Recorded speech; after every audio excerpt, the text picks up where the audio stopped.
Yeah. Yes. Dave. Yes. Don't look behind her, but there's loads of folk now very close indeed. How are you? All right. It's like Northumberland Street on a Friday. Gyro day. Well, we've cooked in some mad places in our time, but this one does take the biscuit. It's a bit busy. The Gemma El Fanar, it's a World Heritage Site. It's an amazing market. All life in the middle of Marrakesh centres around the Gemma El Fanar. Do you know it was a place for public execution? And we're going to execute a kefta tagine. Good link. The kefta tagine is basically meatballs in tomato sauce with fried eggs on the top. And it's one of those dishes, you hear all these fancy tagines, you keep coming back to this one. It's a great Friday night tea, isn't it? Yeah, we do. Yes.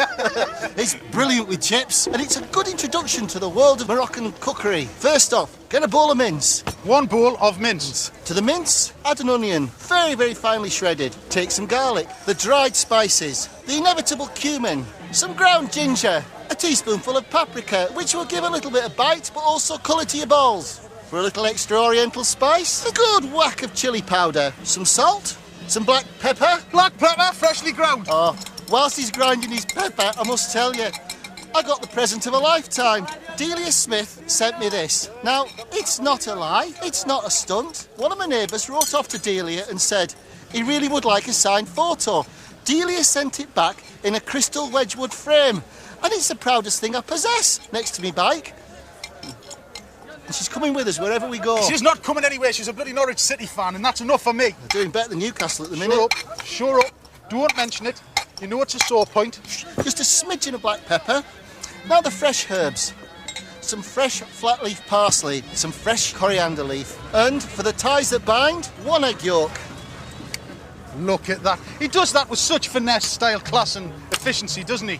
I'm Yes, being nice. I'm yes. being nice, see? Now, I have really clean hands before I've done this. I've washed them and washed them and washed them, so didn't complain or write to points of view again, because it really upset me. It upset him. Somebody said, Mrs. Snodworthy from Snodgrass said that he wasn't very clean. And She said we. Don't translate it to me. It was you, actually. It was after that sea bass on the boat. Should see his hand. He's got a fetid claw come across with a piece of bass. No, we washed and everything. It was great. No, mate, you slipped up that day. No, I did. Yeah. Sorry, Mrs. Snodworthy from Snodgrass. I've done this before. It's great. Get your hands in, and you want to knead it till it's like a paste. Kofta means mince. So you have a kofta kebab. It's a kebab that's made out of mince. Part of this tagine is a really simple but very good and very efficient tomato sauce. Here we have some tomatoes tinned for the use of. Good spoonful of tomato puree, some honey. You give it a mix, then that's it. You put it on top of the balls. Et voila. Time to make me meatballs. Now, we want kind of walnut-sized balls, not cricket balls, because they won't cook in the middle. This is what we're going to cook it on, which is a tagine. Couple of top tips. When you first use your tagine, the bottom of it needs to be cured. So what you need to do is you need to soak it in water for a good couple of hours. Okay? Then you can use it.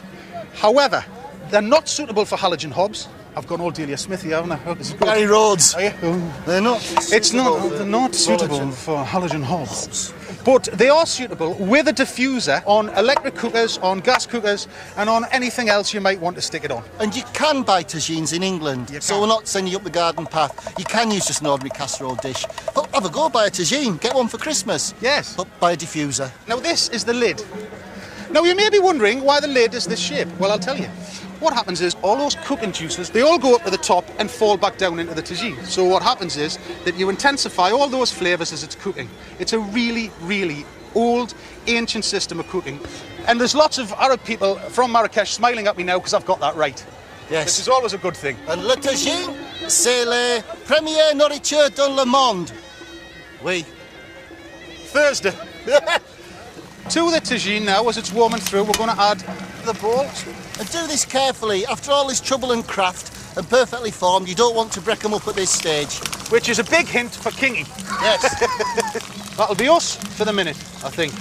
The secret is to cook the bottoms first, okay? Get them cooked, and what'll happen is all the meat will start to tighten up as it cooks, and it'll remain in a ball. So don't move them about. Move them about as little as you possibly can, okay? It's dead easy. You all right there? Bonjour. Bonjour, c'est va? Here, come here and have me spatula. Here. Crack on. Don't break your balls. Don't break his balls, it'll be hell on. No, they're not. No, c'est pas. No. I never meant it right, she's off. Yeah, it's a typical. See, she thinks we need them cooking through. We don't. We only want them browning because they're going to cook in the sauce. And they're just nicely browned. And look at all that juice that's forming in the bottom of the bowl. That's all going to go back in a minute. What we do, we take the onion, put it into the tagine. That's the beauty of a tagine. There isn't one bit of flavour gets wasted. One flavour goes into the next, and then when you do your big cook-up, it just keeps circulating round like kind of a terracotta pressure cooker. Tastes great. It's fabulous. Place your brown balls in the onion mixture. Oh, look. Look at all that juice, man. Lovely jubbly. I'm dying to find out. You know, we're doing a tagine, we're having a go at it, but I want to learn how to do the Berber tagines. When you go into the mountains, I want to learn how to do desert food. Right, the sauce that we prepped before, that simply goes on top. Tin tomatoes, tomato paste, and honey. A bit of pepper, and... Last but not least, peas! garden peas. Just stir them in slightly, and that's ready for the lid, Dave. Yep. And what I love about tagine cooking, you don't have to be too prescriptive about 20 minutes, half an hour. It's kind of done when you're ready to eat it. Sometimes the longer you leave it, the better.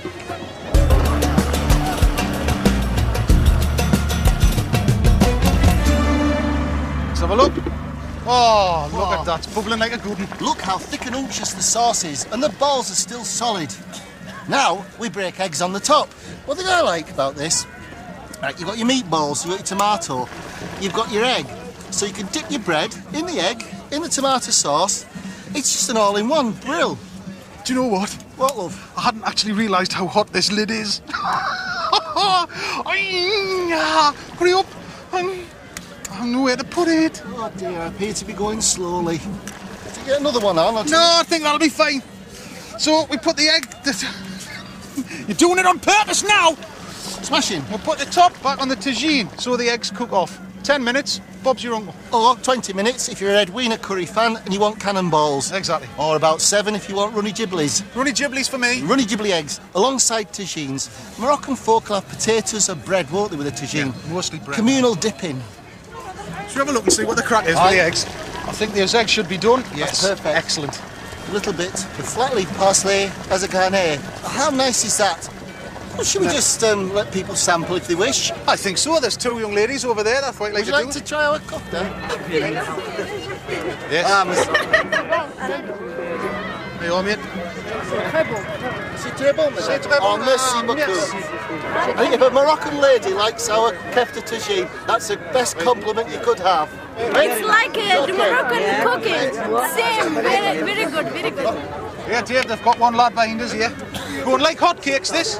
Right, everything goes wrong. We're having a kofta stand in the Gemma El Fanar. Right, mate, you're on. We've got 1 portion left. You can fight amongst yourselves. Very good, eh? Merci, monsieur. Morocco!